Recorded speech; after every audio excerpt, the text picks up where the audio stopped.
ګوره ژوند کې که چیرې کامیابي غواړئ یو څو ډېر مهم پوینټونه دي چې باور په خدای وکړه چې دغه پوینټونه تاسو په ژوند کې استعمال کړ کامیابه یاستئ.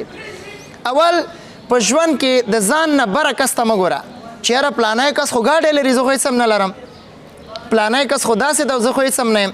که کامیابي غواړئ پیغمبر صلوات وسلام وینا ده چې د ځان نه ټیټ کس ته ګوره. ځکه که چیرې تا سره ګاډی ته وایې چې ما سره الحمدلله ګاډی ده، خلک په موټرسایکلز ګرځي. که موټرسایکل در سره اوسېږي ورته چې ما سره موټرسایکل ده، خلک په سایکلو ګرځي. او که چیرې همدغسې روغ رمټ اوسېږي وایي چې الحمدلله الله پاک په صحت روغ پیدا کړی یم، په پنځو مشکلو برابر یم، نور خلک وګوره معذور هم دي. که معذور هم اوسېږي بیا هم شکر بس چې الله پاک زه انسان خو پیدا کړی یم که نه، ځناور نه یم، اشرف المخلوقات یم.